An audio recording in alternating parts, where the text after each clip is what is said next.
Bismillahirrahmanirrahim. Assalamualaikum warahmatullahi wabarakatuh. Selamat pagi anak-anakku semua.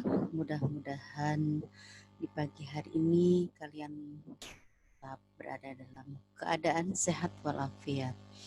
Alhamdulillah kita bisa berjumpa kembali pada pembelajaran kimia untuk pertemuan yang keempat, yang tentunya masih melanjutkan tentang senyawa turunan alkana. Baiklah anak-anakku sekalian, pada pertemuan kali ini kita akan membahas kelompok senyawa asam karboksilat dan ester.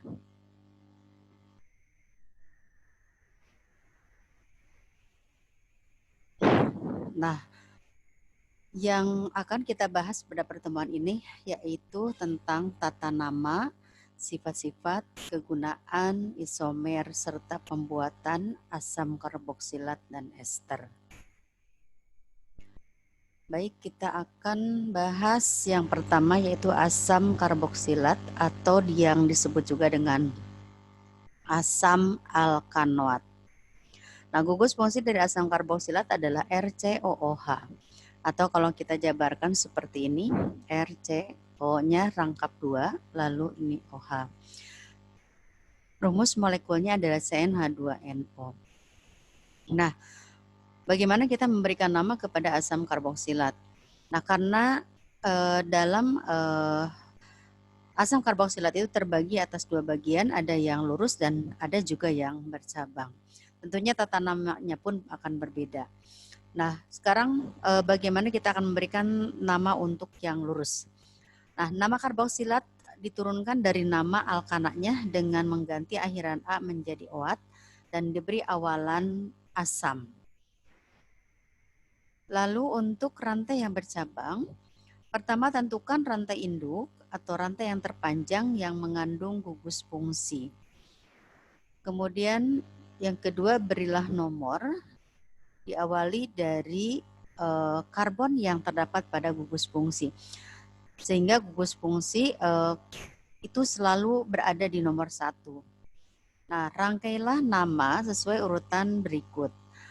Asam, lalu iringi dengan nomor cabang, lalu nama cabang, nama rantai induk, dan ditambah akhiran OAT. Untuk nama trivial, asam karboksilat, maka ini didasarkan pada sumbernya. Baik, ini ada beberapa contoh untuk penamaan. Nah, deret pertama dari asam karboksilat adalah dengan jumlah atom C-nya 1. Maka ini sesuai dengan nama alkananya dari metana pada saat menjadi asam karboksilat namanya adalah asam metanoat. Nah, nama trivialnya adalah asam formiat. Kata formiat ini dari formica, yaitu asalnya adalah semut dari bahasa Latin. Kemudian deret yang kedua adalah CH3COOH. Nah, ada 2 buah atom C sehingga nama IUPAC-nya adalah asam etanoat atau nama trivialnya adalah asam asetat. Dari kata asetum yang artinya adalah cuka.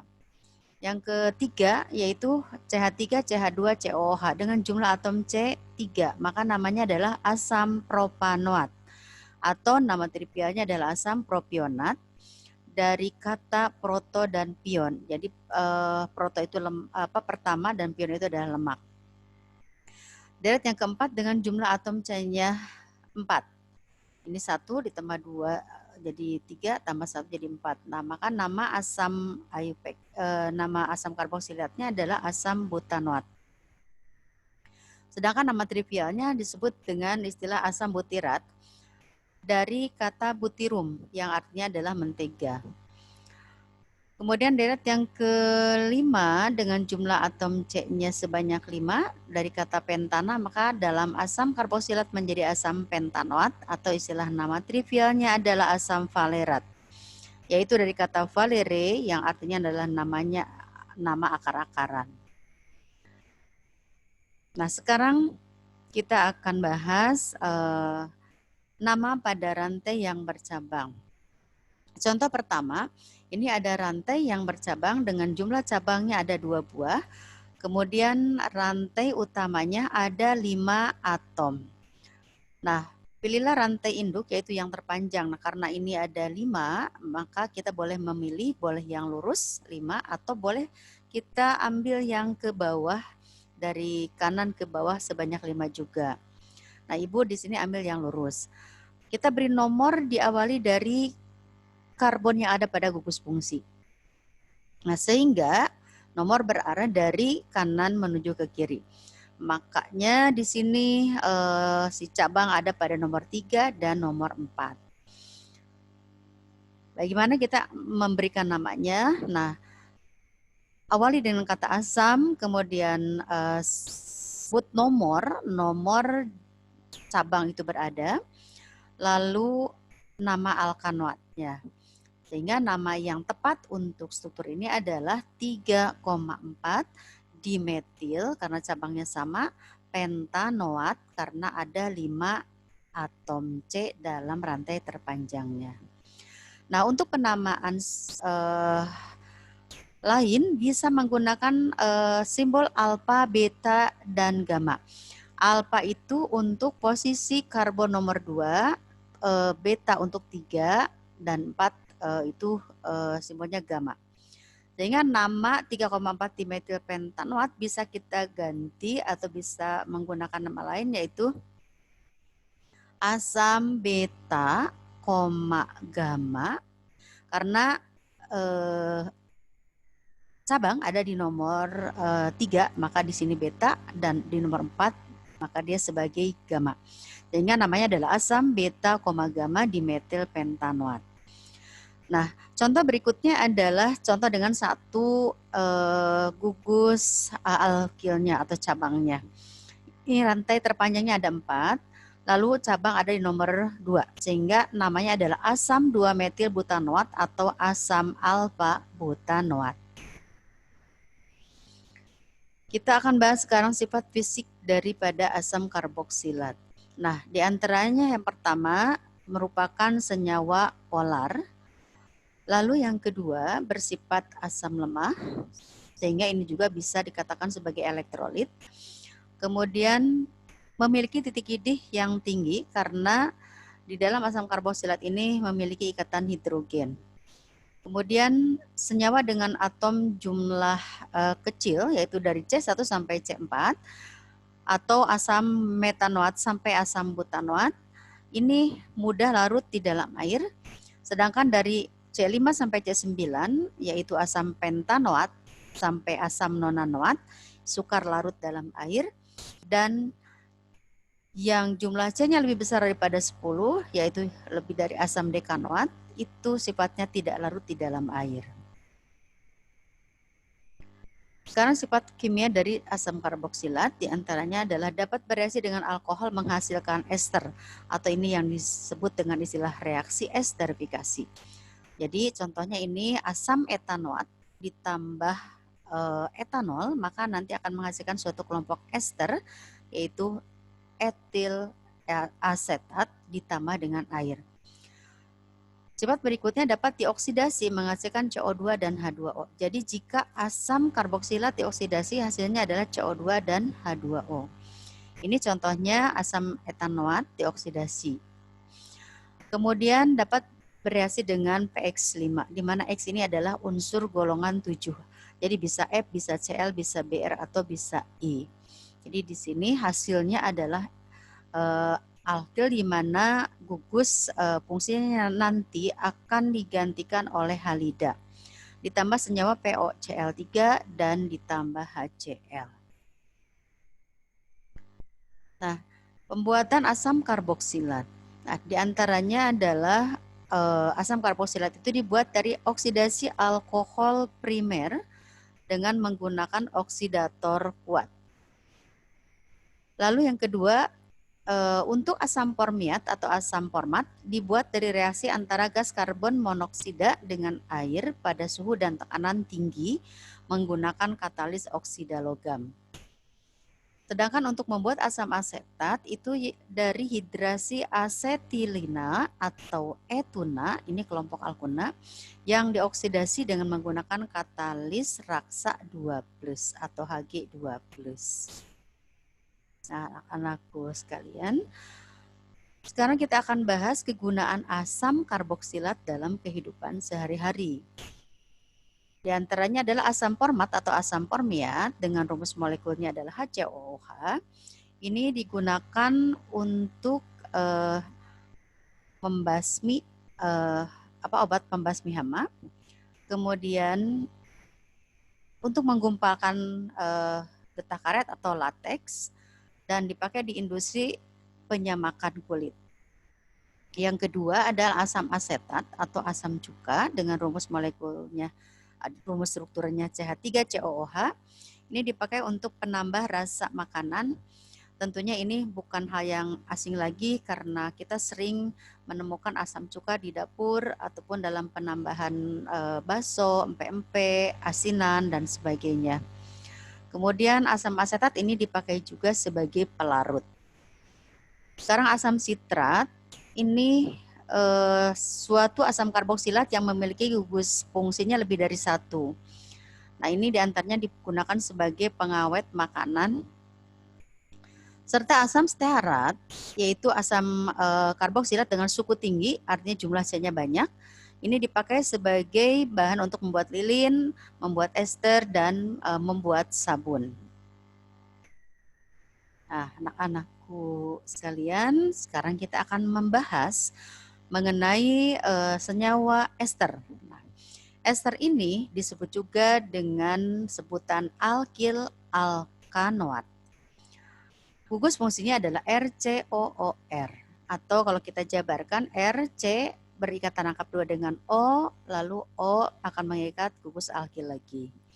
Bagaimana kita memberi nama pada ester? Nah, ester ini sekali lagi merupakan turunan asam karboksilat. Oleh karena itu, ester diberi nama dengan alkil alkanoat. Yang berperan sebagai alkil itu adalah yang diikat oleh atom oksigen. Jadi inilah alkil, jadi diikat oleh oksigen. Sedangkan alkanoat itu meliputi alkil dan gugus fungsinya. Jadi inilah yang disebut dengan alkanoat. Nah, nanti kita dalam memberikan namanya tinggal gabung alkil disebut lebih dulu diiringi oleh alkanoat. Contoh, di sini ada alkanoatnya terdiri dari 4 atom C, sehingga ini memiliki nama butanoat. Lalu alkilnya ini adalah hanya 1, sehingga memiliki nama metil. Jadi rumus struktur ini memiliki nama metil butanoat. Nah, untuk contoh berikut, HCOOCH3 ini memiliki nama trivialnya adalah metil format atau nama IUPAC-nya adalah ini disebut lebih dulu baru alkanoatnya, maka namanya metil metanoat. Begitupun untuk deret berikutnya CH3COOCH3. Ini sama disebut lebih dulu karena ini ada 2, maka namanya metil etanoat. Dan ini memiliki nama trivialnya adalah metil asetat.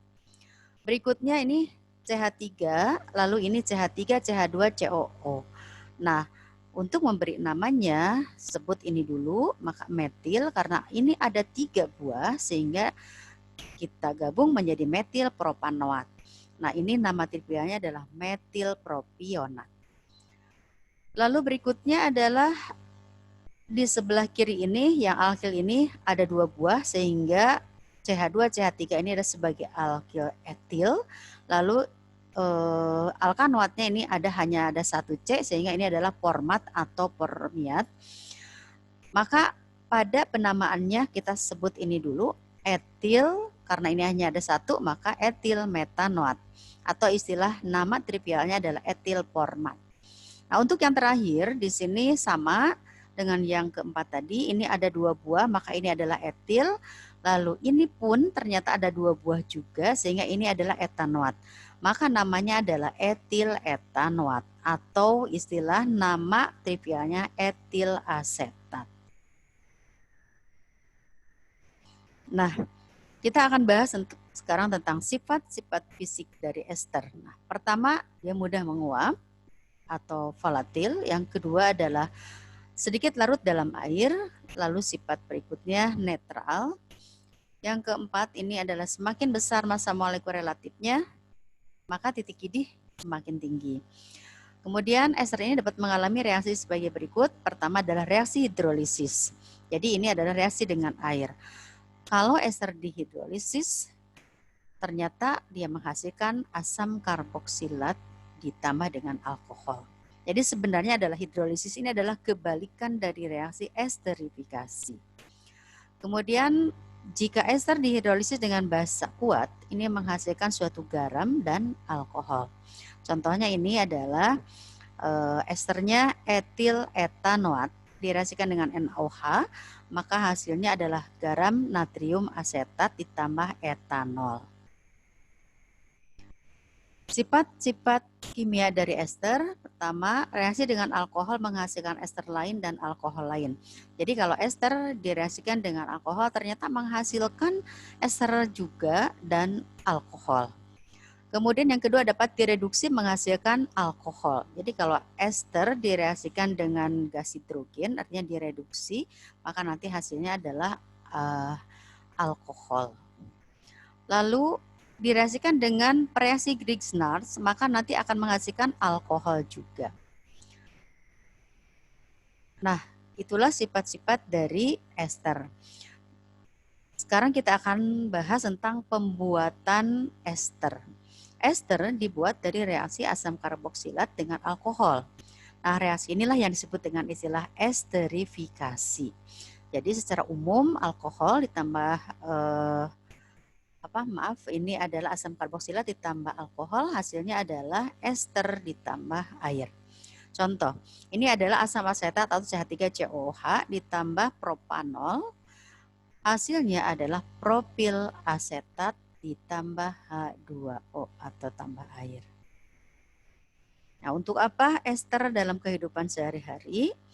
Nah, ester lemak untuk membuat mentega, margarin, dan sabun. Lalu ester lilin dipakai untuk mobil dan batik. Sedangkan senyawa-senyawa ester itu banyak digunakan sebagai essence atau sebagai zat tambahan atau zat aditif pada makanan karena memiliki aroma-aroma yang khas. Nah, senyawa-senyawa ester yang biasa dipakai ini contohnya adalah sebagai berikut. Dengan nama etil butirat, maka ini beraroma nanas. Ya. Kemudian metil butirat beraroma buah apel, etil format beraroma buah rum, propil asetat beraroma pir, amil asetat beraroma pisang, normal oktil asetat beraroma jeruk manis, sedangkan metil salisilat itu beraroma sarsaparilla. Nah, anak-anakku sekalian, itu tadi fungsi, sifat, dan sebagian tentang asam karboksilat dan ester. Nah, sekarang kita akan membahas mengenai isomer. Di antaranya adalah isomer fungsional. Kita lihat asam karboksilat dengan ester. Nah, sebelumnya kita harus tahu bahwa isomer fungsional itu adalah isomer di mana senyawa itu memiliki rumus molekul yang sama dan memiliki rumus gugus fungsional yang berbeda. Kita ambil contoh untuk asam karboksilat. Dengan jumlah C4H8O2, maka asam karboksilat memiliki dua buah senyawa, yaitu asam butanoat, CH3, CH2, CH2COOH, dan memiliki struktur dari asam 2-metil propanoat. Jadi yang satu lurus dan yang satunya bercabang. Nah, kalau kita hitung kesemuanya dari rumus dua buah rumus struktur ini, masing-masing sama, jumlah C-nya 4, hanya 8, dan O-nya 2. Nah, di dalam kelompok asam karboksilat, maka dikatakanlah bahwa asam butanoat dengan asam 2-metil propanoat ini adalah memiliki isomer struktur atau isomer kerangka. Jadi namanya berbeda atau strukturnya berbeda, tetapi dia memiliki rumus molekul yang sama. Nah, untuk kelompok ester dengan jumlah C4 karbonnya 4, hanya 8, O-nya 2, ternyata memiliki 2 buah senyawa, yaitu metil propanoat dan etil etanoat. Jadi yang satu lurus dan dengan alkil yang berbeda ya. Di sini yang gugus alkilnya berbeda, sedangkan alkanoatnya juga berbeda. Jadi kata lain strukturnya berbeda. Sedangkan rumus molekulnya adalah sama. Nah, dikatakanlah bahwa metil propanoat dengan etil etanoat memiliki isomer struktur, yaitu isomer kerangka. Nah, karena asam karboksilat dengan ester ini memiliki rumus molekul yang sama dan memiliki gugus fungsi yang berbeda, maka dikatakanlah bahwa asam karboksilat dengan ester ini tergolong kepada suatu senyawa yang memiliki isomer fungsional. Jadi kesimpulannya bahwa asam karboksilat dengan ester adalah berisomer fungsional. Nah, anak-anakku sekalian, kita akan bahas contoh soalnya. Contoh yang pertama, senyawa dengan struktur CH3, CH2, CH3, COOH ini memiliki nama yang tepatnya adalah, nah ini jawabannya B, kita akan bahas. Pertama, susunan struktur ini adalah sederhana. Kita harus menjabarkan supaya lebih jelas lagi. Nah, karena ini dalam kurung kita jabarkan menjadi seperti ini, artinya dia berperan sebagai cabang. Jadi bukan rantai utama. Nah, maka rantai utamanya di sini ada 4. Maka kita beri nomor dari rantai utama itu dimulai dari gugus fungsi. Jadi 1, 2, 3, 4. Nah, letak cabang ada di nomor 2. Nah, merangkai nama, tulislah kata asam terlebih dahulu ya.